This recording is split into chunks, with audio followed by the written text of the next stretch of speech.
Ladies and gentlemen, hello and welcome back once again to the longest running show in the world about data. It's called DM Radio. Yours truly, Eric Kavanaugh here. And folks, I am absolutely tickle pink to be talking with an expert from one of the most amazing and innovative companies in the world today. So the title of our show today is AI Envy.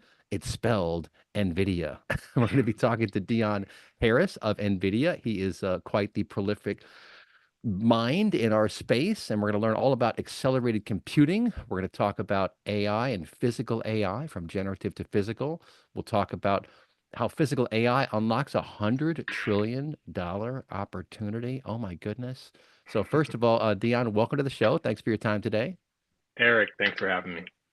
Yeah, and I have to say, I'm cracking myself up here when I was thinking, what should the title be? Envy. I am like envy, the first two letters, envy, AI Yeah, no. envy. And like I mentioned, I think you picked up on to something. I think that was part of the thinking that went into the name and also the color. Our color is green. And so we wanted to be Green with the envy. envy. We wanted to be the envy of the industry in terms of creating and solving, sort of unsolvable problems. So that is really what went into the name. Yeah, and you guys certainly have done that. I mean, you look at what is happening around the world. Yes, generative AI was the wake-up call, I think. I'm sure you know AI has been around for Sure. decades. It's not Absolutely. anything new. We've gone through a couple AI winters over the years, but I don't think any more winters are coming. I think AI is now here in full force. It's And a of thing. course, so I mentioned my business partner, Dr. Robin Bloor, who I founded this company with. And he gave a slide probably like 7, 8 years ago that is stuck in my mind ever since. And it shows a pyramid. And at the bottom, it's all about innovation. He says innovation in our industry always starts at the hardware level. And then it Mm, goes up to the operating system and to the apps and to the environment, et cetera. But it yeah. starts at that foundational level. And the chips, the GPUs, we can thank the gamers, right? Yeah. For putting so Yeah, much that's right. money into gaming and into that industry. What do you think? Yeah, no, and that's a great sort of paradigm to think about, right? Because when you look at sort of NVIDIA, we started with the hardware, like you mentioned, introducing GPUs as sort of a new mode of computing. And so when you think about the purpose of the GPU, it was basically to create a processor that could do parallel processing for creating images, right? Of course, when you look at an image, you need all the pixels to present at the same time. So they need to calculate and do matrix multiplication and sort of basic math and computation in a parallel fashion. So that was really the core, sort of building block of a GPU. And so, from that, I think there was this understanding that parallel processing of different algorithms was going to be a thing. And I think Jensen and the company had an insight very early on that if you take this parallel processing capability, I'll just not use the term GPU for a second. If you take Hmm. this parallel processing capability and you extend it to other types of disciplines, whether it be disciplines of science, disciplines of compute and processing, and of course AI, you could offer a tremendous amount of improvement in terms of just not just the performance, but the overall efficiency of the compute platform. And so when you look at sort of, over the last 60 years, we've been using the basic CPU serial processing based approach. And with the introduction of the GPU, it created a new paradigm, which was accelerated computing. Yeah. And that's fascinating. And, to help our audience understand, when you parallelize a job, you're spreading it out. I remember coming up with an analogy in my head years ago of army ants, right? Yes. 1,000 army ants pick up little bits of a leaf and carry it across the ground, as opposed to one trying to drag the whole leaf. You just break up the problem into lots of small parts. And that Yes. does require some thought process and a certain design, but that's the whole logic behind it, right? Is break it up into 1,000 little parts and then process simultaneously so you can, as you suggest, get all those little pixels at the right time, right? Absolutely. And so, like you said, parallel processing, like I mentioned, the initial killer app was graphics because again, you couldn't process a screen in serial form, right? You needed to have all the pixels present at the same time in order for the brain to resolve it as a single image. And so taking that same logic, it said, you can look at things like computational fluid dynamics, which has lots of different elements in a calculation, but there's also pieces that aren't interdependent, and so they could be parallelized. Mm. So, what needs to happen in accelerated computing? And I'll just start here just to kind of give a level set of what we mean when we say accelerated computing. It really is about, like I said, starting with the hardware, having a parallel processor, but it's really a domain by domain sort of endeavor, which means the application has to be accelerated. You have to rethink the application. You have to look at each line of code, each kernel in the application, and Mhm. say where and when can I do a parallel execution? Where do I need it to be in serial form so I know that it has to happen after this part of the equation or after this part of the algorithm? So having that understanding of where the application can be parallelized was sort of the first step to, if you will, to sort of creating this paradigm of accelerated computing. So working with application owners and developers, that is why sort of accelerated computing is so hard. Um, and it's not something that you can just literally throw a processor at and all of a sudden you're doing parallel processing. You have to rethink the application because for, like I said, for decades, we built applications to perform on a CPU, which has a serial processor. There's some multi-threading and some parallelism happening there, but not on the scale that you would see with a parallel processor like a GPU. Yeah, and of course, NVIDIA has been working on this stuff for years, right? The CUDA library, the Compute Unified Device Architecture. I mean, that's not brand spanking new. It's been around for a while, and it helped lead up to what we can achieve now, right? I mean, that's what really excites me the most about these chips is thinking about the whole design cycle. And it used to take like 10 years from idea to manufacturing, and now I read recently it's like 18 months or something. So Yeah. we've really compressed the innovation cycle too, right? Well, I mean, when you start with CUDA, I always like to try to put myself in a time machine and go back and think, like, what was the company thinking at that time to introduce a whole new layer of software that was going to add cost, add complexity, add, sort of bulkiness to the actual packaging of the product. So at the time, it made absolutely no sense. But if you rewind back a little bit further, so CUDA was introduced roughly in 2006. I just came back from supercomputing a couple weeks ago, and they were honoring Ari Kaufman and his research team from Stony Brook University for winning the Test of Time award. And they had built the first what we're calling multi GPU cluster in 2004. And Wow. so what they recognized is their CFD simulation could actually benefit from using a parallel processing processor like a GPU. And so they strung together 30 GPUs. They didn't have CUDA, so they used things like OpenGL and other sort of programmable shaders to go in and program the GPU to calculate their CFD code. And they just saw a 5x improvement. And for them, that was groundbreaking to accelerate your application by 5 times, better cost efficiency, better energy efficiency. And for a researcher, they're trying to, squeeze every bit of efficiency out of that platform they can to get their work done. So, like I said, going back to 2004, we saw that this was a thing. We saw that this was a value. And then, so when CUDA was introduced, we said, how can we make this available for every researcher, for every domain who wants to tap into this power of parallel processing? And from there, it was truly a domain by domain exercise. Like we had CFD, we had molecular dynamics, you had material science, you had climate and weather codes. Anyone who was looking for a new and better way to try to get more out of their overall computing platform started to sort of toy with this idea of using an accelerator. And then you fast forward to the big sort of breakthrough is where we had AlexNet, which is where some folks um, recognize that you could actually take a lot of those AI algorithms that you described earlier, right, that had been theorized and had been proposed, but didn't have the underlying compute to make them viable. Take a GPU, take the accelerated platform, leveraging CUDA, and demonstrate the capability of what AI could be. And that was basically in an image classification sort of competition, and it sort of blew the competition out of the water, and it really saw the potential of what AI could become. And what was really interesting, I'll just kind of use this as a pivot for the company, and is that I think the company saw this and literally pivoted the strategy and said, okay, this is going to be the future of computing. Wow. AI will be the driver of innovation to unlock sort of the next level of breakthroughs. And so I think in that time frame, I believe was like roughly 2011, you saw the company shift and start building processors differently, start building the company differently, Hmm. architecting software layers, integrating with frameworks. And so all that work, as you described, has been happening for well over a decade before we've arrived at this moment where Gen AI and sort of AI has become sort of a household topic, if you will. So yeah, it's been quite a journey, but I always try to put myself in that time space of, Sure. 2006, 2004, 2011, where you saw these things sort of materializing, and you saw this potential of what compute could do, and how it can sort of unlock these AI algorithms, like you said, that have been around for quite some time. Yeah, right. Well, I'm reminded of an ancient cliche. I think it's some people cite it to the Romans, some to the Greeks, but there's an old expression that says, luck is when opportunity meets preparation.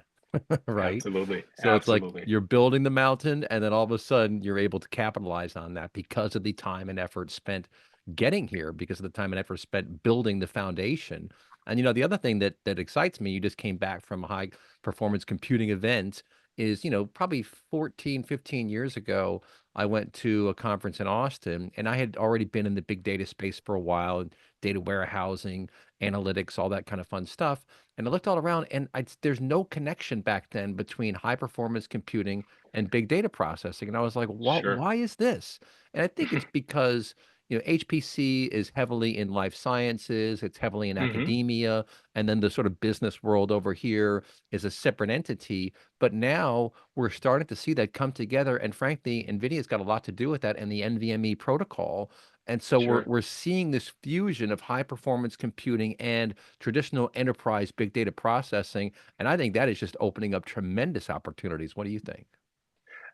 Absolutely. That's spot on in terms of that connection between sort of what we call HPC or scientific computing and now what's happening in enterprise. And we kind of often see HPC as sort of a canary in the coal mine in terms of what you expect to proliferate out into general enterprise computing. When you look Interesting. at sort of a lot of the key technologies and approaches, whether it be, these incredible distributing clusters, all the parallel processing, liquid cooling, like all of these elements are oftentimes getting tested out and built out and perfected in a lot of HPC clusters.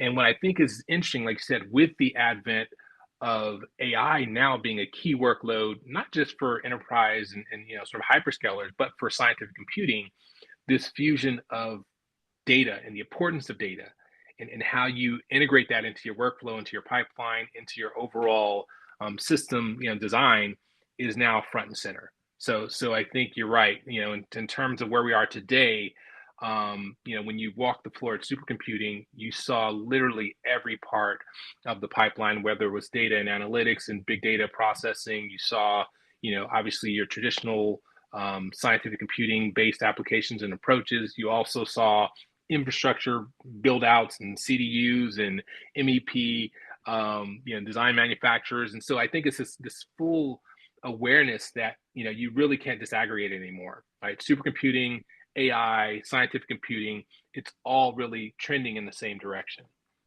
Yeah, and it opens so many doors. I think that's what's really exciting here is, I mean, I'm old enough to remember when computers were really slow and you Yeah. had your operating system on a floppy disk, for crying out loud. Right? I Oh, mean, yeah. in that sense, data has always been sort of an afterthought, but now in this new generation of enterprise and high performance computing, as you suggest, the innovation is everywhere. And the cloud is a big part of that because the cloud Yep. is the great democratizer. So we all have access to information.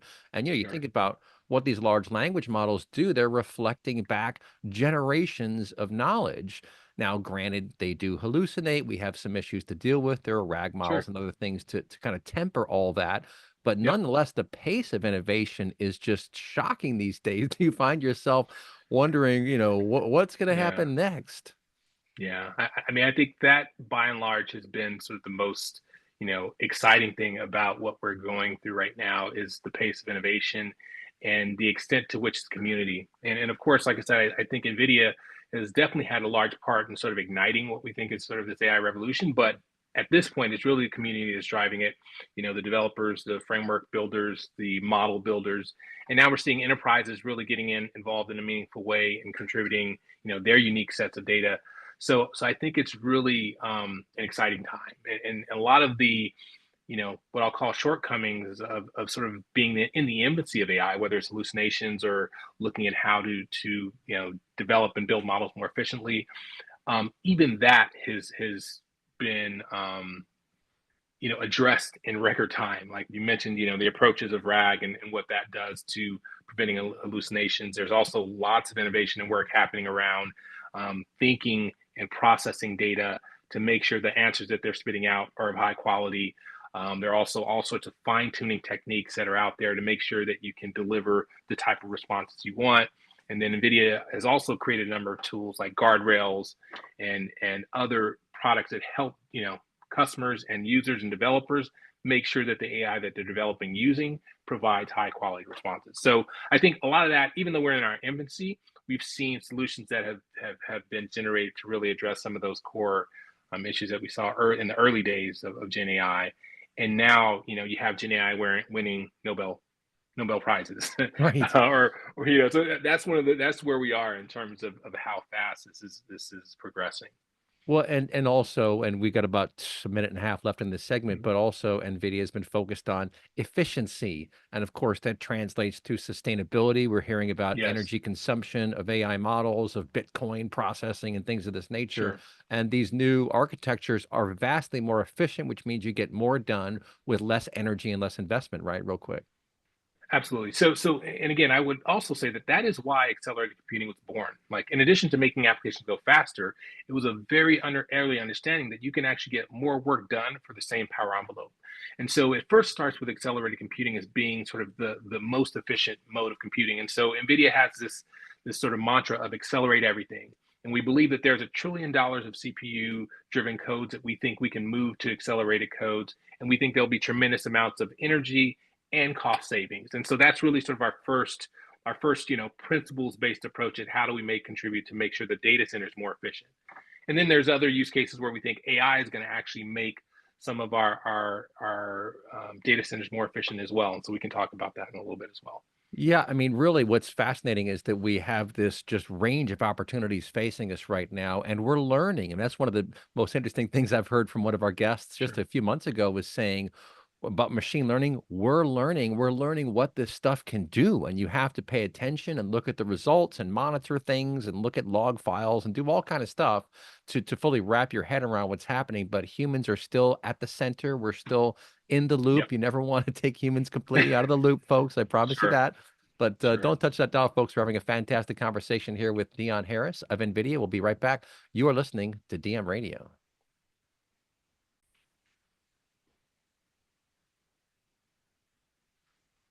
All right, folks, back here on DM Radio, talking all things AI envy, and NVIDIA. We've got Dion Harris with us today, who has been with the company for a while now. You've done all kinds of different things over there at NVIDIA. And you mentioned something in the last segment about code and inefficient code. And I remember a number of years ago, I had Dr. Michael Stonebreaker on the show, who, of course, is the Mhm.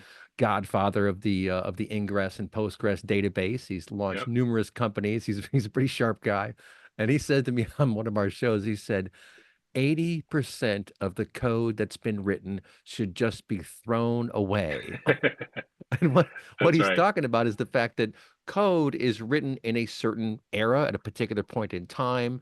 And back in the Hmm. day, we had spinning disk everywhere. And so you had to worry Yeah. about writing to disk, and the operating system focused a lot on that. Well, now you've got all these solid state drives, and you've got this amazing NVMe protocol. I know Sure. quite a few companies that are doing outrageously amazing things now, thanks to the NVMe protocol and Yep. NVIDIA drives.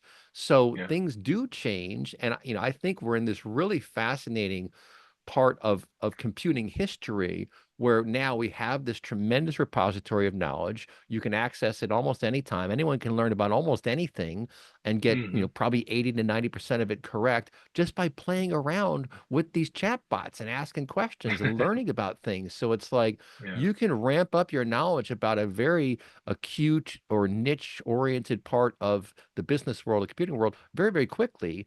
And I think what's going to Absolutely. happen is, we have an opportunity now to redesign all the old systems that are, by modern contrast, very Hmm. inefficient. What do you think? Yeah.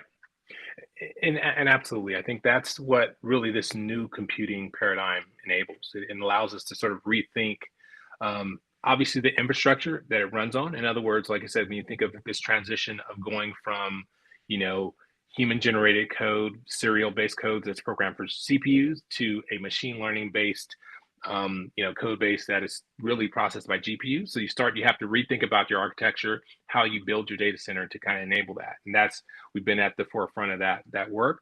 But also, like you said, it involves different approaches to data and what we collect and keep and how we use and process that data. And we see a lot of interesting use cases where AI is being deployed at the edge to help do more intelligent filtering and processing of data to make sure that you're not throwing away useful data bits. But it also makes the amount of data that you transfer much more efficient because, again, you're getting intelligence at the edge that helps you process that. So it's really allowing you to rethink the full end-to-end computing paradigm from compute to software to the overall distributed network of compute. So it's pretty exciting, like you said. Well, and you bring up an excellent point here, which is right in the wheelhouse of our audience over these Yeah. many years, is architecture and Hmm. information architecture, and what this whole new wave of innovation, powered, of course, by the chip, if you get all the way down to it, and the architecture around the chip, is that we can rethink information architectures writ large. And that is a huge deal. Yeah. I think one of the big challenges is just mindsets and doing things the way they've always been done, because a lot of that stuff is kind of out the window now, right? You can Yeah. reinvent yourself in all kinds of ways. You have to be open to it and obviously think through it and Right. do it properly, because operations people don't like to change systems, right? Absolutely. But Yeah. you can do that because of all this insight that we're gathering, right, Dion? And I think that is sort of how NVIDIA as a company functions now. We've said, okay, given this new paradigm, how should we think about our data centers and how they're built, how the compute works, how the data flow works, how the software enables different elements, how you control and manage these systems. So we've really taken a fully integrated approach to say, okay, how can we reimagine what this system, what the AI factory of the future needs to look like? And that's why when we approach building out our solutions, of course we make GPUs, we also make CPUs, we also make data processing units, we also make chips for the networking, including the IB and Ethernet switches. We also make the software that makes all of that run together. We make various software applications that tie into front end applications. And so by us being a practitioner at every layer of the stack, we're not doing that because we think everyone needs to buy exactly our stack, but we're doing it because we want to have a hands-on view of what it takes to optimize that full stack, so that when we offer our solutions to customers and partners, we're doing it from an informed perspective. And so it's really been an eye-opening, sort of journey in the sense that, starting out with building a GPU to then building a system to building full-on AI clusters, and now even building, essentially data centers with our partners and customers, understanding that this new paradigm makes you think about things a little bit differently. That's really very interesting, and that's very encouraging too. I like the way you described that you've gone all the way up and down the stack, not just to try to take over every part of the stack, but to have material experience working with Yeah, these layers, because it is an ecosystem from bottom to top, right? And it's like there's absolutely. communication that goes up and down the stack, and you can drive efficiency in any of those layers. And the more Absolutely. efficiency you get, the faster things work, the less energy is required. I mean, Yeah. it's a virtuous cycle, is I guess what I'm hinting at, right? And that's a great way to describe it. And I think when we look at our approach to building the solution, we try to look at all of those levers. Like I mentioned, the compute, obviously making sure that that's as efficient as possible. The networking and what you can do in the network. We have this term called computing fabric. It's Hmm. no longer just about your network moving data in and out of the data center. It's also about how does your systems talk to each other. And so that east-west traffic is becoming much more important. And we call that the computing fabric because we actually do computations and Hmm. algorithmic work in the fabric itself. So, like I said, we're looking at every layer of the stack to figure out where and when we can, squeeze out any amount of efficiency or performance. But I think what's really unique, like I said, we have this incredibly, well integrated, vertically integrated stack, but we disaggregate it. We make it available to all of our partners and customers to consume it how they want. If you want to get leverage compute and you're networking, perfectly great. If you want to leverage full stack, perfectly great. If you want to leverage our compute stack, your software, perfectly great. If you want to leverage our libraries to accelerate your software, perfectly great. So I mean, I think that approach to creating a fully vertically integrated stack that we think delivers speed of light, and this is what we always sort of push for, is saying how can we, you know, approach the laws of physics with what's available today in terms of technology. But we also recognize that every customer, every partner is going to have sort of their own sort of objectives that they're optimizing for as well. So we make it completely disaggregate it so that all of our partners have room to innovate, all of our customers have room to kind of, adopt the platform in the way that they see fit. Yeah, and it's great that you have visibility into all the hardware up and down the stack. You talked about Ethernet switches and things of this nature. And, I'll make an analogy to refrigerators, for example. And you may have a Hmm. refrigerator that still works, but if it's 15 years old, it's probably not very energy efficient. And so, yes, Yeah. it is a pain to get a refrigerator. They're big, they're heavy. It's the giant Yeah. chunk of waste, essentially. But when you get the new one and you realize how well it works, and how efficient it Absolutely. is at cost, at cooling things. That's what we're talking about, right? Is you Yeah. incrementally improve every layer of that stack, and then the end result is an order of magnitude in efficiency gain Yeah. sometimes, right? And that's a great analogy because, like you said, when you think about replacing infrastructure, if you're only getting incremental improvements of 10 to 15%, that's not a huge driver to say, okay, I'm going to go out and sort of re-architect my data center.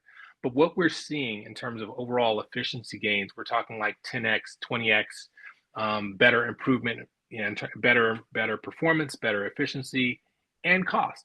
And so that has really been the driver around accelerated computing. Most people, when they understand sort of what's happening in the space and they look at NVIDIA and how the company is being received right now, AI is part of it, but the core driver but behind sort of what's gotten us to this point is really that accelerated computing is dramatically more efficient.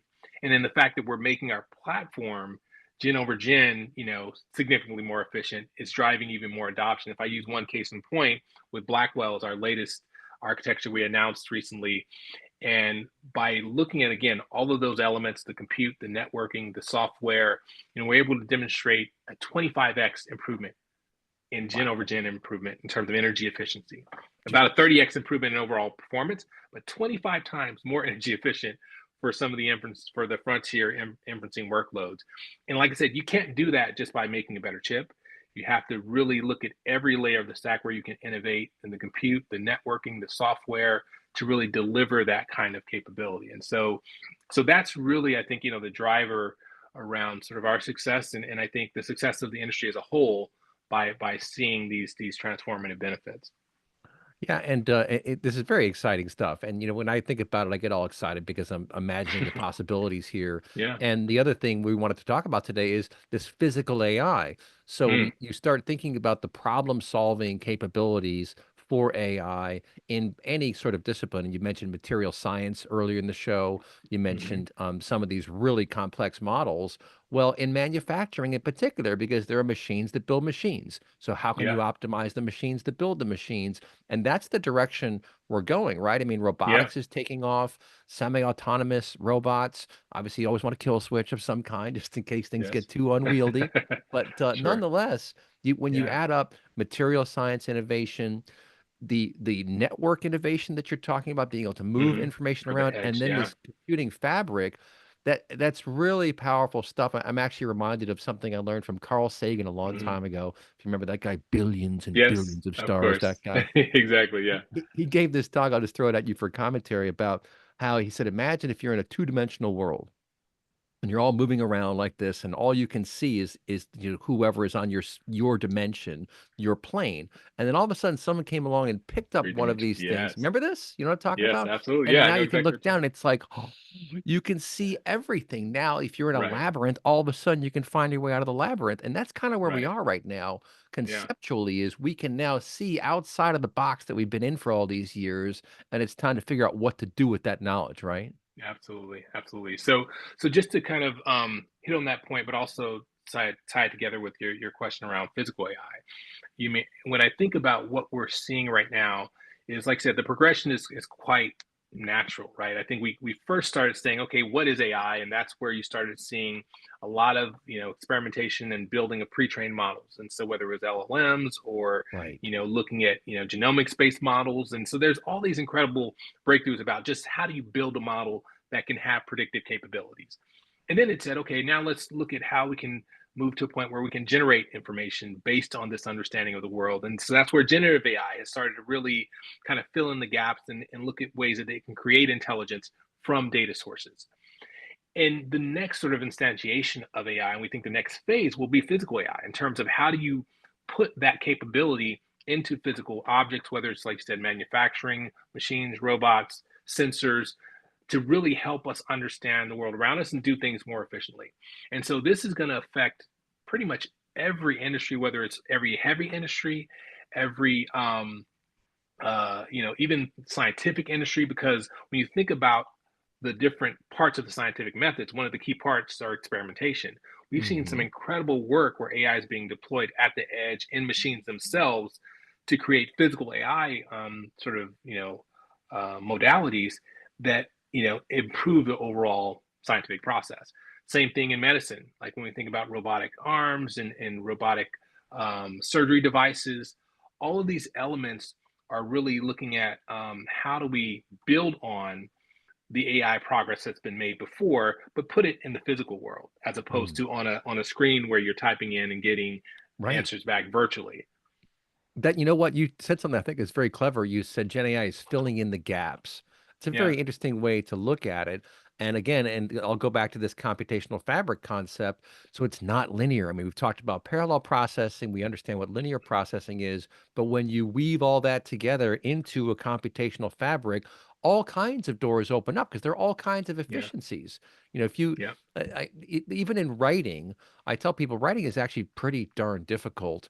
Um, and yeah. even simple things like, okay, just write down instructions for how to take milk out of the refrigerator. Go ahead and write that down. It's like, Right. oh, well, hold on. You walk over to you open, if you do this sort of imperative programming, which is Sure, the way that we used to do things, it's hard. If you do declarative programming, it's not as it's hard. You let the machines do all the sure. hard work for you, right? Yeah, yeah, exactly. And so what's really interesting too about this whole physical AI shift is that, we've determined that it's kind of a three computer problem. And it kind of represents a lot of those phases I spoke to earlier, because there's one computer that you need to train and build the models, whether it's Hmm. using a self-driving cars is one example of physical AI, right?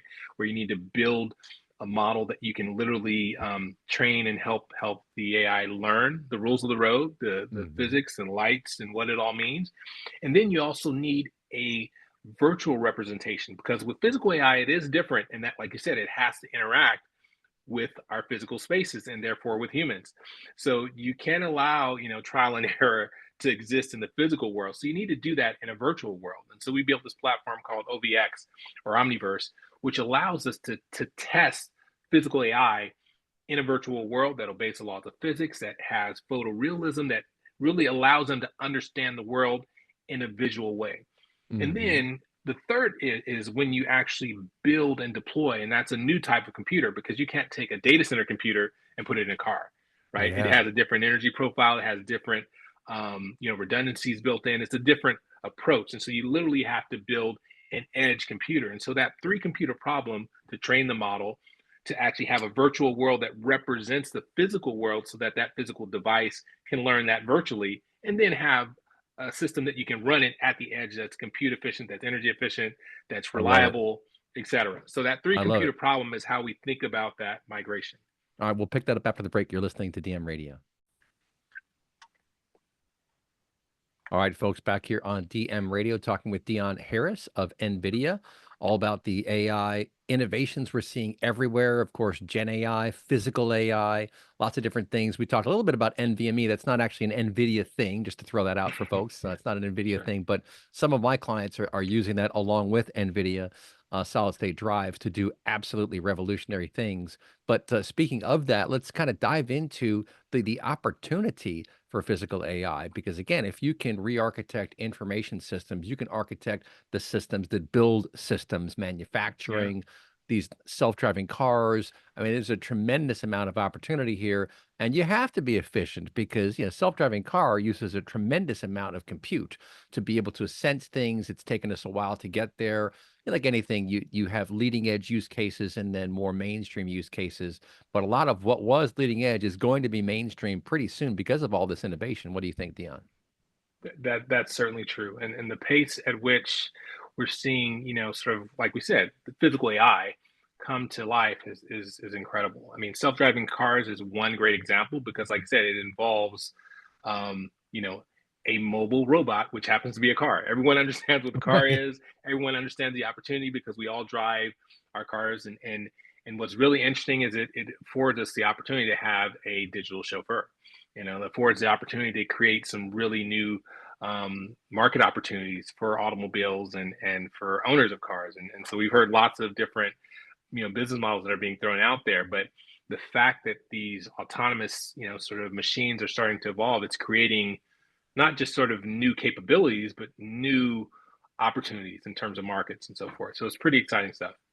Well, and the whole digital twin concept itself, I think, is fascinating. And if you get a truly robust digital twin, let's say of a manufacturing floor, it Yeah. allows your research and development folks to kind of think through, well, if we redesign this to not use that component or to use this component, we can open up this space on the floor to do something else. I mean, really, there are so many opportunities, and if you can play around, as you suggested earlier, in this digital twin environment, you're not going to run over people. You're not going to do anything bad because it's all Exactly. virtual and you Yep. learn there. Now, it'll never be perfect.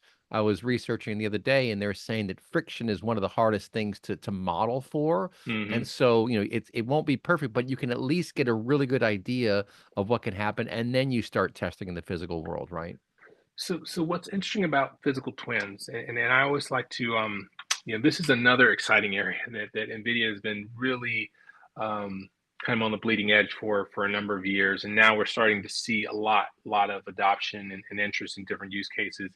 But when you think about anywhere where there's complex systems, there's a unique value for a digital twin. And so I'm using that very abstract, generic definition for now. But of course, we talk about manufacturing because we understand it. Lots of complexity, lots of moving parts, lots of different elements of optimization. You talk about warehouse logistics.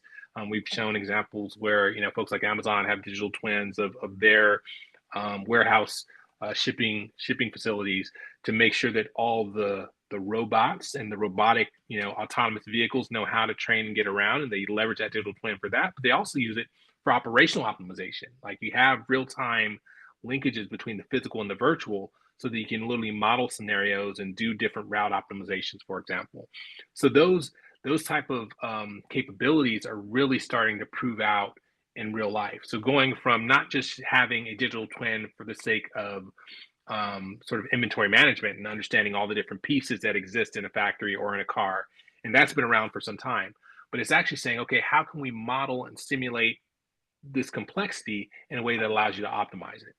And that's where we're not just using sort of physical representation. We're actually using AI surrogates to do CFD simulations and model things like friction and airflow. We're Hmm. using first principles based simulations to model different elements and create simulations that help you truly understand what the real world impact will be. And then the third part of that journey is once you've created the digital twin, once you've been able to model and represent the reality, how can you tie that to an operational digital twin, which allows you to have that real-time feedback loop that gives you the optimization in an ongoing basis, not just for building and designing, but actually operating the facility. And so we've seen that in data centers. We've seen that in like I mentioned, manufacturing scenarios. Of course, the self-driving car is another example of that in terms of having an operational digital twin and that feedback loop playing out. So pretty exciting stuff. Yeah, I mean, the digital twin environment is great for anyone who likes to do those Monte Carlo assessments, right? It's like, well, what if we Yeah. did this or what if we did that? And when you get into the complexity of some of these use cases, even of course in government or urban planning, for example, where Hmm. to build a new hospital, where to build new infrastructure, for example. Like if you have a robust enough digital twin, and let's face it, you can pull so much data these days. I mean, you can get signal Yeah. from anywhere, and signal processing is something else that you guys enable too, right? Absolutely, absolutely. So one thing I'll say, we have what I would call one of the most ambitious digital twin projects sort of in the world, and that's to build a digital twin of the Earth itself. Wow. And so we're doing some modeling capabilities, working with various climate and weather research institutions to figure out how can we build a highly resolved digital twin that allows us to do real-time analysis and also long-term analysis based on not just first principles based modeling, but also AI driven approaches, and then leveraging sort of this omniverse visualization to really understand all of those elements and how they're working together. And so far we've created a number of the different technologies, and it's a moonshot project. It's not something where we're just taking off the shelf technologies and throwing it at, sort of a climate model and saying that's a digital twin. We're literally building and developing a lot of these technologies along the way. And so, for example, we've been working with NOAA, which is the National Oceanic and Atmospheric Administration, which looks at lots of highly resolved satellite data. And so we're figuring out how can we ingest that into the model. We're also working with folks like ECMWF and the weather company to figure out how do you model weather at a highly resolved and granular way using both numerical based models, but also AI models that can do it much more efficiently and much more in a real time nature. So all of these technologies, this confluence of simulation, of AI, and visualization, will ultimately lead to this sort of incredible use case that we think will enable better disaster recovery preparedness, better planning around, like you mentioned, not just zoning and so forth, but also understanding the impacts of climate and what those scenarios look like, and being able to model and represent them in a physical way to really ascertain and feel in a visceral way what that means for different parts of the world. So it's a really exciting project, and like I said, it's something that is a multi-year effort. But we've been at this since 2021, and some really great progress so far. Yeah, well, I'm a big fan of cliches, and there's a cliche that says when you know better, you do better. And so There the you more go. we educate ourselves about what's possible, the more you see. And you have to keep an open mind with this stuff too, right? Don't come in it with your mind set on something. Come in it with your mind open about what is possible and where things are going. And that's what Yeah. these digital twins do exceptionally well, right? Is they sort of pry open the mind and keep it open. What do you think? Yeah, and I think that whole idea of having common understanding and awareness, because most people, I mean, there's lots of scientists who can look at numbers and charts and data all day and get meaning from it. Most people see and understand pictures and physical structures, and then they understand what it means. And so we think taking something like climate and weather, which is really only attainable by climate researchers to really understand what it all means, but by presenting something in a physical, 3D representation, we think that will actually democratize the understanding of that data and what it all means. And ultimately, that leads to more action, like you said, know better, do better. So I think that's the underlying drive behind this idea of not just creating better simulation tools, but also creating better visualization and data sharing platforms. No, that's an excellent point in data sharing and democratizing the insights and opening up these engines to allow people to kind of understand where things are going and where it applies to them. I mean, that's the other thing I love Yeah, about the digital twin concept is you're creating literally a virtual world like a sim, right? It's a yeah, simulation yep, basically, yep, but you can do that for all kinds of things, like even for chip design, basically. What if we did it this way? What if we did it that yes, way? One of my good friends in the business was talking about, was trying to explain chips and was basically saying, think about Venice and you have all these little canals, right? And all the yes, little boats have to get through the canals. And, how do you make sure that you've optimized the flow of these things? I mean, these get to be very, very complex yeah, problems, but the more you can leverage the machines to sort of rasterize what's possible and then that's right. elucidate what can be done, the better off we're all going to be. So it Yeah, is a team effort, and of course, NVIDIA is part of this huge ecosystem. So we'll sure. pick this up in the podcast bonus segment, folks. But we're planning out the EdCal for next year right now. If you want to be on the show, send me an email, info@dmradio.biz. That comes right to me. And what a fascinating conversation. One small segment coming with Dion Harris. We'll be right back. You're listening to DM Radio.